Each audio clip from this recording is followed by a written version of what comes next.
Two hills, one question. In Jerusalem, a church crowned by domes marks Golgotha. To the north, a cliff face nicknamed Skull Hill stares back like a challenge. If place matters in history, it matters here. So we'll do what good archaeology does best: strip away devotion and doubt alike, and test claims against stones, layers, and lines on old maps. Follow the evidence to where it converges, and see whether tradition stands up under raking light. This episode discusses Christian sacred sites, crucifixion, and burial practices. We handle faith respectfully while examining historical and archaeological claims. When a factual claim lacks a cited verifiable source, it will be marked unverified. Viewer discretion advised. Our puzzle is straightforward to state and tricky to prove. The oldest venerated site for Jesus' crucifixion lies beneath today's Church of the Holy Sepulchre. A newer proposal points to Skull Hill, Gordon's Calvary, near the Garden Tomb, unverified. The transcript you shared emphasizes a sequence of lines of evidence: an early Roman garden layer reported under the Holy Sepulchre precinct, a first-century city gate uncovered beneath later streets and tentatively linked to a garden gate, Hadrian's second-century pagan architecture over the hill later reclaimed by Constantine, the persistent placement of church apses marking the same focal point through reconstructions, and a late Roman Byzantine pilgrim graffito, boat, with a short Latin vow, from the quarry area east of the apse, all unverified. It also critiques Skull Hill's case by noting the absence of long, layered commemoration there, unverified. Our job is to rebuild these claims carefully, define what each piece would mean if correct, grade the strength of the archaeological context, and test alternatives. We will separate devotional readings from data, lean on stratigraphy, epigraphy, urban topography, and ancient sources, and keep our probabilities honest. The aim isn't to crown a winner by rhetoric, but to see which site best fits the intersecting constraints. Outside the city in the early 1st century, near a garden, and later remembered strongly enough to attract both desecration and commemoration. Unverified. The map is crowded. The path through it will be narrow. Excavation flipped the city like a palimpsest. In the 1960s and 70s, digs inside and around the Holy Sepulchre reportedly revealed an early Roman horticultural layer, soil with seeds of grapes, figs, olives, beneath later construction, consistent with a garden use near the time of Jesus, unverified. Elsewhere in the Old City, work beneath the Byzantine Cardo exposed an earlier wall line and a gate trace. If that gate indeed fronted a road leading toward the same gardened quarry hill, then the New Testament's twin coordinates, outside the city and in a garden, would intersect on the church's footprint, unverified. Add a 2nd century overlay. Emperor Hadrian rebuilt Jerusalem as Aelia Capitolina and placed pagan structures over key Christian memory sites. Later writers mention a Venus statue at the place where Christians said the cross had stood, a polemical overlay that paradoxically conserves the location, unverified. When Constantine legalized Christianity, he reportedly demolished Hadrianic works and raised a complex whose apse centered the commemoration. Through later rebuilds, that apse focus is said to persist, unverified. Finally, a scratched boat with a brief Latin vow from the quarry galleries east of the apse has been presented as early pilgrim graffiti, thin but evocative testimony that travelers oriented their piety here, unverified. Meanwhile, Skull Hill's case leans on visual resemblance and its modern position outside today's walls. Archaeology there offers no deep, layered sequence of desecration commemoration. The spark for our investigation is this. When you stack stratigraphy, gates, pagan overwrites, Constantinian planning, and pilgrim marks, do they truly converge on the Holy Sepulchre, or are we seeing pattern in dust? To answer, we'll take each pillar in turn, testing context, dates, and plausibility, and we'll let competing readings have their say before any verdict. The stones won't care what we prefer. That's why they're worth asking. We start with the simplest testable constraints, outside the city at the time of execution and adjacent to a garden. Both are narrow enough to be useful and broad enough to attract wishful thinking. Outside is a moving target in Jerusalem because walls shifted. The Byzantine city that pilgrims walked through was larger than the early Roman outline. A place inside today can be outside yesterday. That means any argument based on current walls is a category error unless it time travels the urban boundary back to the 30s CE with evidence rather than intuition. The transcriptions case relies on a wall and gate line exposed beneath the later Cardo, and on a horticultural layer under the Holy Sepulchre complex. If the gate fronts a road that led toward that gardened quarry, and if that soil horizon truly dates to the early Roman period, the textual coordinates outside the gate and in a garden meet not just metaphorically, but topographically, unverified. This is a promising shape of argument, but its strength lives and dies with context control. In stratigraphy is not a suggestion, it is the argument.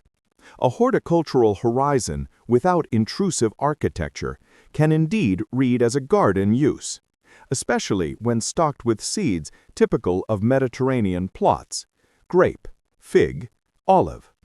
Yet, seed assemblages can migrate through later disturbances, and soil layers in urban environments are rarely pristine. The relevant questions pile up fast. How continuous is the layer? What sealed it? Were the seeds recovered by flotation with appropriate controls? How were dates assigned? Ceramics in the matrix or radiocarbon on botanical remains? Or simply association with nearby phases? And what is the publication trail that lays this out in enough detail to audit? If those boxes are ticked, the garden by the hill claim is not only plausible, but persuasive. If they are not, garden risks becoming a mood rather than a layer. The gate line enters as a second anchor. A gap between parallel wall faces can be a gate trace, but that identification gains confidence from road metalling, thresholds, pivot sockets, or flanking towers, features that harden gap into gate. The transcript mentions a tentative link to Josephus's Genoth Gate, sometimes glossed as garden, with the further inference that ancient gates often borrowed their names from the destination of the roads they served. Even if we bracket the philological niceties of the toponym, the urbanistic logic is sound. A gate on a northern line could serve a northern extramural zone. What matters is whether the geometry works. If the gate's axis points toward the quarry ridge under the Holy Sepulchre precinct, and if the garden surface there is 1st century, then a coherent path emerges. Out through the gate, along a lane, into a disused quarry pressed into horticultural service, a plausible setting for a Roman execution site near a tomb cluster. That picture is not devotional special pleading. It is how many Mediterranean cities used scarred stone landscapes on their margins. Against this, Skull Hill's main lure is visual. A cliff face whose voids look skull-like from certain angles. Toponyms based on resemblance are not unusual, but they are fragile evidence across centuries. The stronger form of the Skull Hill proposal would need stratified material culture indicating long memory, intentional desecration by opponents, commemoration by adherents, repeated liturgical use, or at least a palimpsest of structures that signal significance through time. The transcript concedes none of that exists at the cliff. The case rests on modern identification and tourist devotion, not an archaeological stack. Absence of evidence is not evidence of absence, but in urban sacred topography, sustained memory tends to leave more than a pretty profile. Hadrian's 2nd century overlay is the paradoxical ally of tradition. If the emperor deliberately planted a pagan complex atop a Christian memory site to suppress it, then his action fossilized the pointer under layers of marble and fill.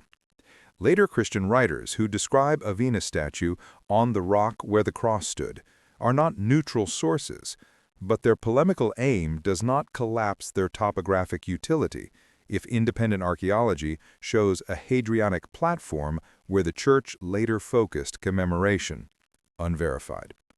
Constantine's demolition and construction program then becomes legible as an act of recovery, and the persistence of the apse focus through rebuilds is precisely what one expects from a cultic memory that resists architectural change.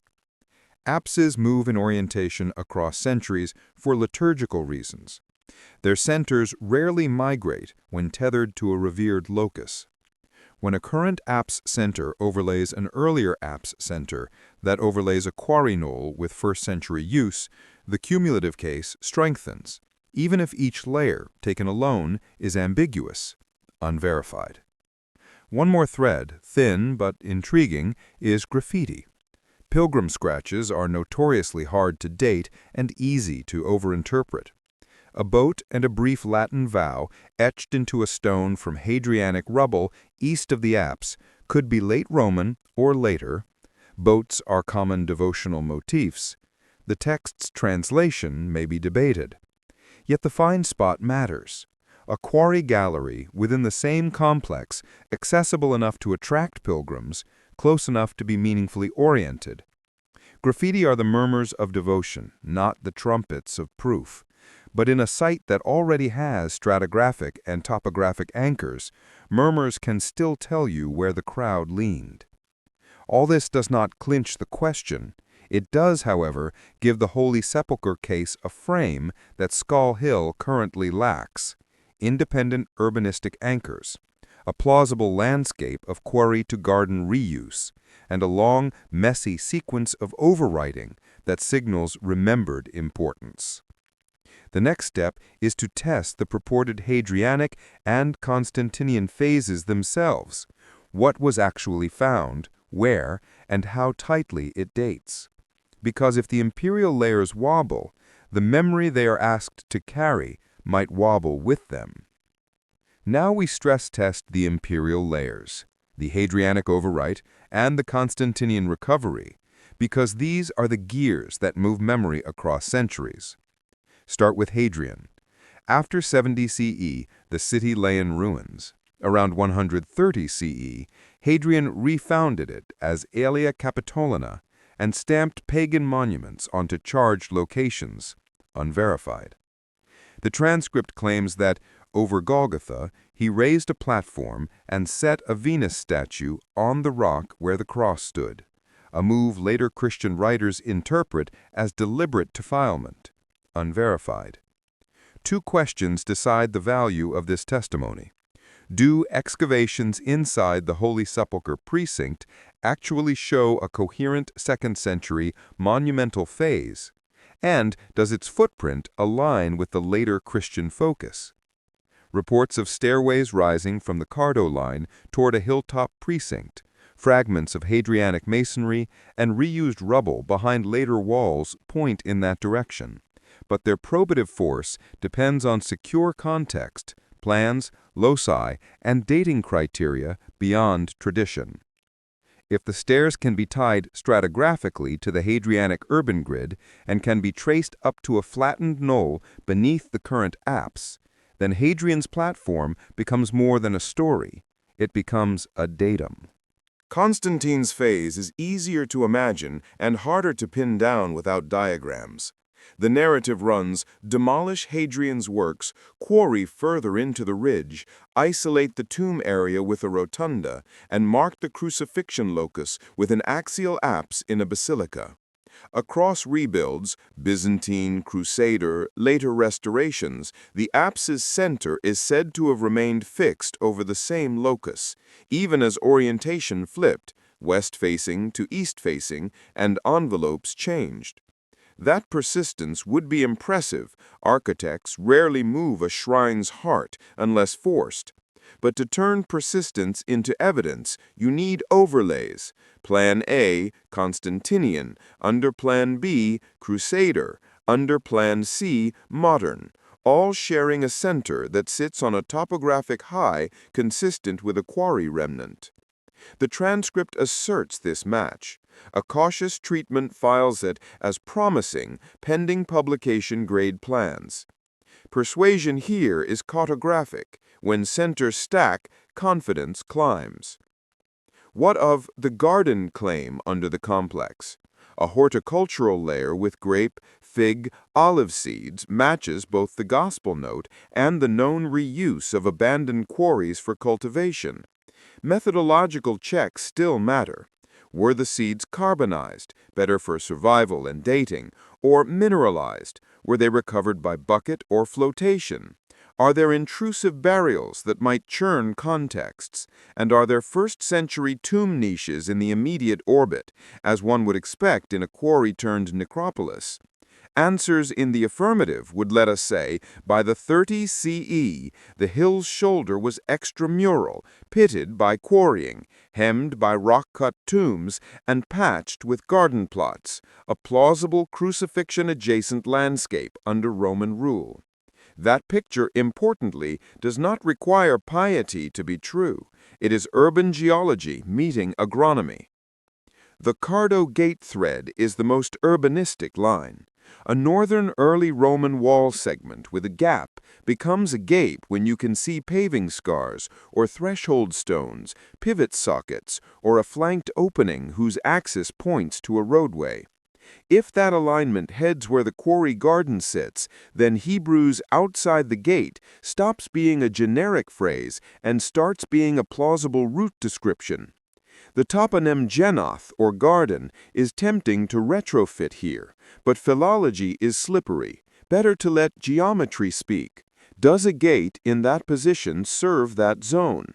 If yes, the city's lungs and limbs are in agreement. Against this, consider the case for Skull Hill again, but this time on its best day. Could there have been a separate, extramural execution ground north of the Old City that later Christians failed to monumentalize? Conceivably. Could its cliff face have eroded into an eye socket pattern that later viewers mapped to the name Golgotha, skull? Sure. But serious contenders for ancient sacred geography tend to accumulate what Skull Hill notably lacks, either hostile monumentalization, pagan overwrites, shrines, plus a stratified litter of lamps, coins, and graffiti. The transcript points out that vacuum there. Method agrees that a vacuum is a weak platform for a centuries-long memory. Graffiti, meanwhile, are fragile but atmospheric. A boat scratched on stone with a short vow, "Yes, Lord, we will go," feels like the voice of movement rather than proof of place. Dating it earlier than Constantine would be exciting. Dating it later would still be interesting as evidence of pilgrim traffic within the quarry galleries. Either way, it fits a site already structured to receive devotion, not to create it ex nihilo. Step back and ask the Bayes question.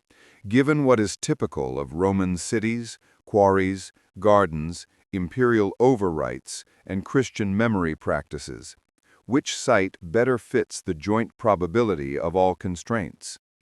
The Holy Sepulchre precinct stacks more independent priors, early extramural setting, quarry garden reuse, imperial overwriting, Constantinian centering, later persistence, than Skull Hill currently can.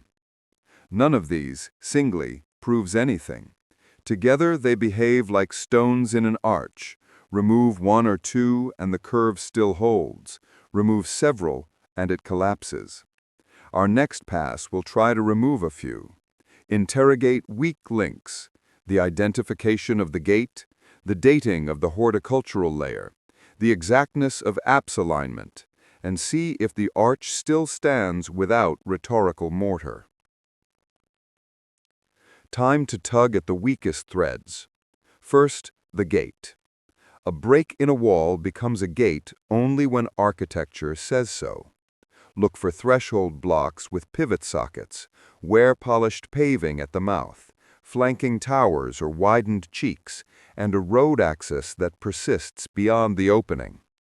If all we have is two wall faces with a gap, the identification is provisional at best.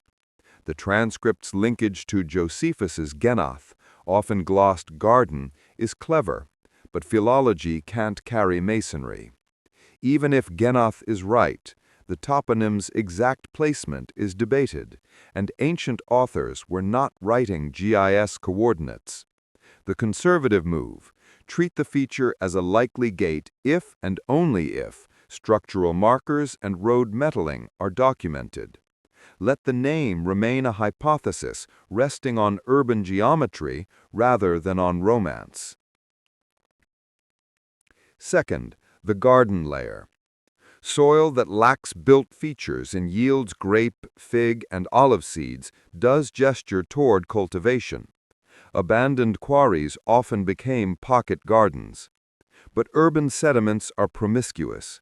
Bioturbation, roots, burrowing, later pits, drains, and construction can shuffle seeds down or up. Confidence rises with flotation recovery logs, sample counts per locus, and radiocarbon on short-lived botanical remains whose dates match early Roman ceramics in the same sealed context. Without that chain, garden is suggestive but not decisive, and any tight synchrony with the 30 CE should be flagged as a probability, not a pin on the map. Third, the Hadrianic layer. Aelia Capitolina is real. Hadrianic urbanism in Jerusalem is archaeologically visible, but a Venus on the Rock of the Cross is literary testimony weaponized by later Christian authors to invert defilement into proof of place. It is rhetorically brilliant and, therefore, methodologically slippery. What we can ask of the dirt is modest. Are there in situ second-century constructions aligned with the Cardo and reached by stair runs up a knoll that later sits beneath an apse focus? If yes, the polemical narrative gains footing. If no, it remains a story asking for stone. Fourth, the apse alignment. Plans are powerful because they resist wishful reading. The claim that the Constantinian apse center, the Crusader apse center, and the modern focus stack on the same spot is either true or not. Overlays, preferably digitized on a shared topographic base, settle it. If center stack, you get architectural inertia around a revered locus. If they wander, you get an evolving commemoration not welded to a single point. Even in the former case, note that liturgical orientation changes, west versus east-facing, do not alter centers by necessity. So we still need the actual drawings, not a verbal assurance. Fifth, the pilgrim graffito. Boats populate late antique graffiti with alarming frequency. Salvation metaphors, travel diaries, or simple doodles. The text reported something like Domine, ibimus, meaning, yes, Lord, we will go, is theologically tidy, which should make us more cautious, not less. Dating scratches is brutally hard. Patina formation, superposition with other lines, and proximity to dated constructions help, but margins remain wide. Treat it as atmosphere consistent with pilgrimage, not as a time-stamped affidavit. Now, a fair shot for Skull Hill by flipping the burden of proof. Suppose we require of any proposed Golgotha, 1. An extramural setting, CCE, 2. Proximity to rock-cut tombs, 3. plausible reuse of nearby quarry or garden space. 4. A memory trace strong enough to attract either suppression or commemoration within 2 centuries. And 5. A subsequent architectural tradition anchoring the locus. Skull Hill can meet 1 today, and perhaps 2 in the wider area.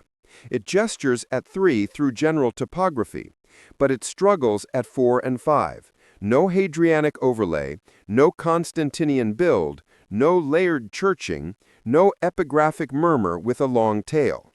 Visual resemblance to a skull is clever branding, not evidence across centuries. Sacred geography is usually noisy. Silence that long is a clue. A word on method and certainty. Archaeology almost never gives X marks the spot for single-moment events. What it gives, when we do it right, are convergences. Stratigraphy that fits texts without being bullied by them. Urban routes that explain phrases like outside the gate without reverse engineering them. Architectural inertia that betrays a community's stubborn memory. The Holy Sepulchre precinct has more of those convergences than its rival, provided the technical claims survive publication-level scrutiny. That proviso matters. Good method keeps us from baptizing likelihood as fact and from discarding strong priors because any one line is fuzzy. So where do we stand after stress? The gate claim is plausible if the structure and roadway are adequately documented. The garden layer is promising if flotation and dating hold. The Hadrianic platform is a linchpin awaiting tight stratigraphic ties. The apse center stack is testable and, if true, weighty. The graffito is atmospheric at best. None of these pillars alone proves Golgotha. Together, they look less like a house of cards and more like a corbelled arch, each stone leaning into the next to span a gap. In the next section, we'll weigh the arch as a whole, compare it to Skull Hill's much thinner lintel, and offer a careful verdict that grades claims rather than canonizing them. Let's grade the claims, then render a verdict that a cautious archaeologist could live with. Start with the 2 hard constraints from texts that even skeptics treat as historically useful topography. Outside the city and near a garden, unverified. On present evidence, the Holy Sepulchre precinct satisfies both more plausibly than Skull Hill.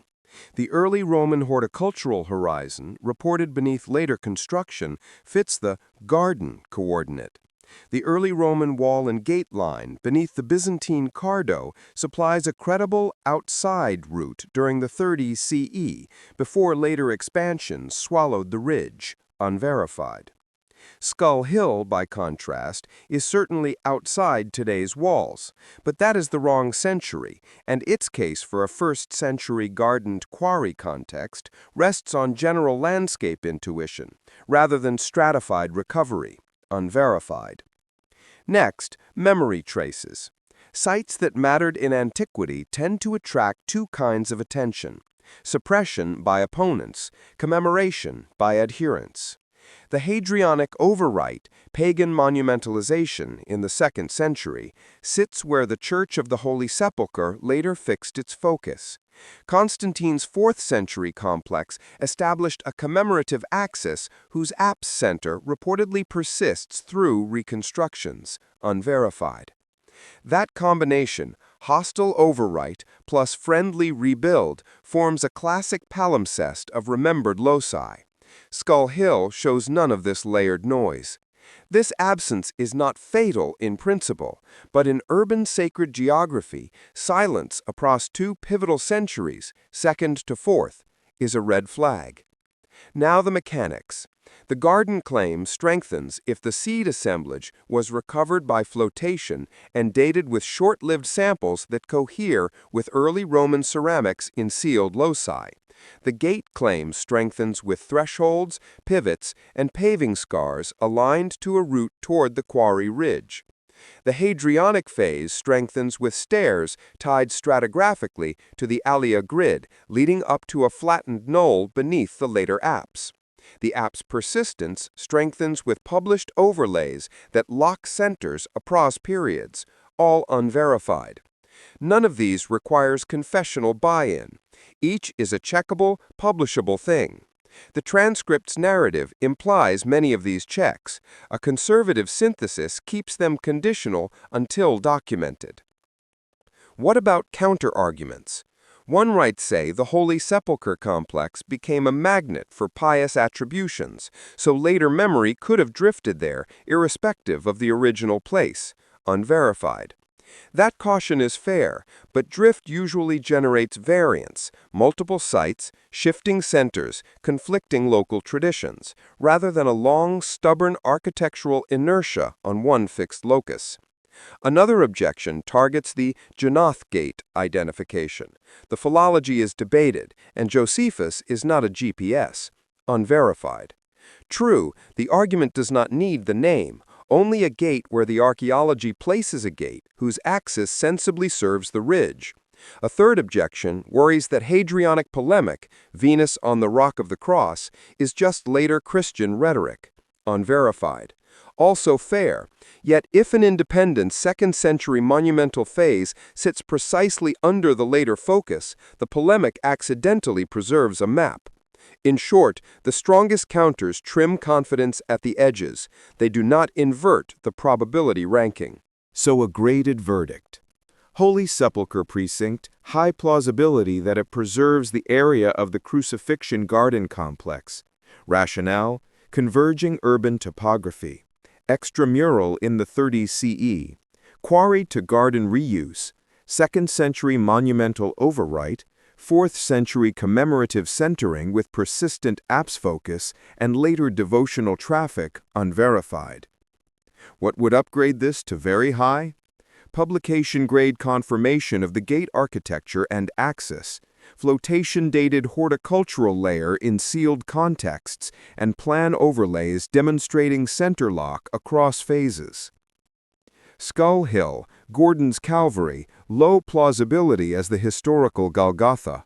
Rationale, reliance on modern resemblance and current wall lines, lack of stratified commemoration desecration sequence, and no independent imperial era anchor, unverified. What would raise it? Discovery of 2nd to 4th century features signaling targeted suppression or commemoration or stratified devotional assemblages with early dates directly on the hill. 2 clarifications to keep us honest. First, archaeology assigns likelihoods, not halos. Even a strong case does not mean we can place a nail on a floor and say, "Here." The claim justified by the evidence is spatial, not millimetric. A ridge shoulder within the Holy Sepulchre precinct, not a pinpoint under a candlestick. Second, none of this adjudicates theology. The historical topography of an execution ground and its nearby tomb cluster can be argued with trowels and plans. What believers conclude from that topography lies outside our method. Distinctions like these are not hedges, they are the rules that keep evidence from carrying burdens it cannot bear. Where does this leave a viewer planning a visit? If you are weighing which site most responsibly channels the best ancient urban map plus the oldest memory palimpsest, the path leads under the domes, past Crusader masonry, over Constantinian lines, and down to bedrock where quarry scars and garden soils once touched. If Skull Hill moves you devotionally, fine. Just don't confuse a 19th century silhouette with a 1st century city plan. The stones won't mind your feelings, but they will insist on your methods. We have our verdict, but strong claims should invite stronger tests. In the next section, we step back to the broader context, what this case teaches about reading sacred cities, how to design on-camera methods that the audience can audit, and which future digs or non-invasive surveys could push probabilities further without punching holes in holy places. Sacred cities are noisy archives. They layer quarry scars, siege rubble, imperial vanity projects, and prayer. The Golgotha question is a case study in how to hear past the echo. Start with a principle. Memory is most trustworthy when it converges with urban mechanics. A site that is textually plausible, outside a gate, near gardens, topographically sensible, a quarry shoulder reused, and historically loud, targeted for desecration, then commemoration, carries more weight than a site that is evocative but mute. Unverified. That principle travels well beyond Jerusalem. Rome's Mamertine myth, Ephesus's apostolic memories, and Sinai's monastic anchorages all rise or fall on the same tripod: stratigraphy, city planning logic, and traceable ritual continuity. Unverified. This also illustrates the difference between pious geography and auditable geography. Pious geography asks, where do we pray? Auditable geography asks, where do contexts, plans, and dates agree? They need not be enemies. The Holy Sepulchre case shows how a devotional locus can be pressure-tested without contempt and in return become intellectually sturdier. Conversely, Skull Hill's power as modern devotional landscape does not grant it a fast pass around archaeology. If anything, it could inspire non-invasive surveys that either surface older layers or candidly concede their absence. Methodologically, this episode argues for visible method on camera. When we say gate, viewers should see threshold sockets and road metalling. When we say garden horizon, they should see locus sheets, flocation trays, and short-lived seeds cued for radiocarbon. When we say apse centers align, they should see plan overlays snapping into place. Public-facing archaeology earns trust by letting audiences audit, not just admire, the steps. That is especially important for claims that live at the intersection of faith and history, where partisanship tempts shortcuts and doubt tempts cynicism. Technically, the next ethical steps are clear. Use non-destructive tools, high-resolution photogrammetry of bedrock features, ground-penetrating radar, or GPR, and electrical resistivity tomography, or ERT, to refine subsurface geometry, multispectral imaging to clarify faint inscriptions, micro-CT on mortar samples to date rebuild phases, Bayesian models that integrate stratigraphic priors with radiocarbon likelihoods. None of these requires tunneling under altars. All of them convert impressions into parameters. There is also a human lesson. Cities remember because communities remember. The Hadrian overwrote, Constantine recentered sequence, if borne out by stone, is not just an accident of empire. It's a map of stubborn devotion being forced underground, then resurfacing. Whether one reads that devotion as truth, resilience, or category error, it is historically significant on its own terms. Treating it carefully is not capitulation to belief. It is basic respect for the past's complexity. Finally, a word about rhetoric. Claims like "no sacred place is better known" sound thrilling and travel well in trailers. They should be translated into graded statements that other scholars can test. Viewers deserve the comfort of clarity without the sugar rush of certainty. Our rule of thumb going forward: if a claim can be graphed, mapped, or dated, we show the graph, the map, the date. If it can't, we label it as hypothesis and keep digging, sometimes literally, often metaphorically. The reward is not only a better answer to "where was Jesus crucified?", but a better public model for how to think when stones and stories collide. The moral is simple and stubborn. Strong claims deserve strong contexts. Faith does not need costume jewelry, and skepticism is not a license to sneer. What we owe the past and to each other is method. Name your sources, grade your confidence, show your working, and refuse to make stones say more than they can. When you hear gate, look for thresholds. When you hear garden, ask for seeds and dates. When you hear tradition, ask how the maps, plans, and layers converge. That habit of mind is bigger than Golgotha. It is how we keep curiosity honest and disagreement human. Here's how you can practice it with us. First, audit us. In the description, you'll find excavation reports, urban plans, name frequency datasets, and conservation notes. If a citation is thin, tell us and we'll tighten it. Second, join the fieldwork from home. We'll post 3D scans, plan overlays, and locus sheets you can rotate, compare, and annotate. Third, vote on our next shoot. A step-by-step walkthrough under the domes, stair cores, quarry scars, apse centers, or a non-invasive survey tour that demos photogrammetry, GPR, and multispectral imaging in one episode. Fourth, share this with a friend who loves history but hates hype. Better still, share it with someone who disagrees and wants receipts.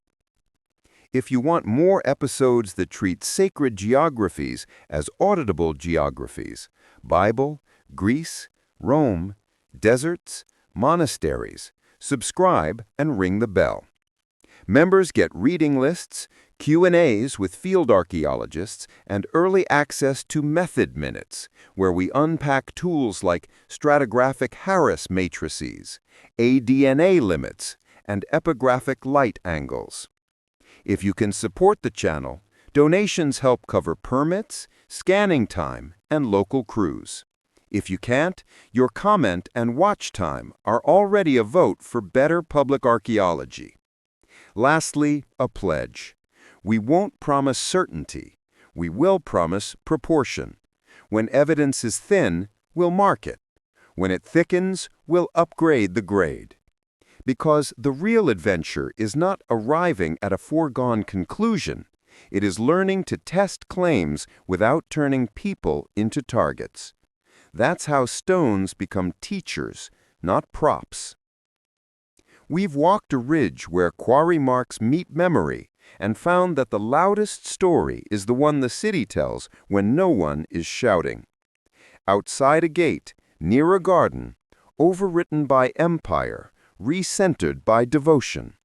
Those lines sketch a place that explains itself without theatrics. Skull shapes in cliffs may stir the heart. Layered cities train the mind. If you visit Jerusalem, take both with you, the feeling and the framework, and let the framework set the terms for what the feeling means.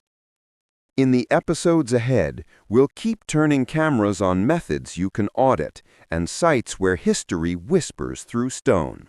Bring your questions. Bring your best counter-arguments.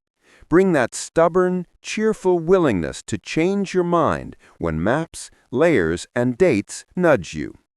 The past is not a puzzle box that snaps shut. It's a conversation that deepens when we listen well. Subscribe if you want more archaeology without the sugar rush. Share if you think patient method deserves a bigger stage. And tell us where the next threshold should be. Until then, travel kindly, argue cleanly, and keep your light at raking angles. The truth loves texture.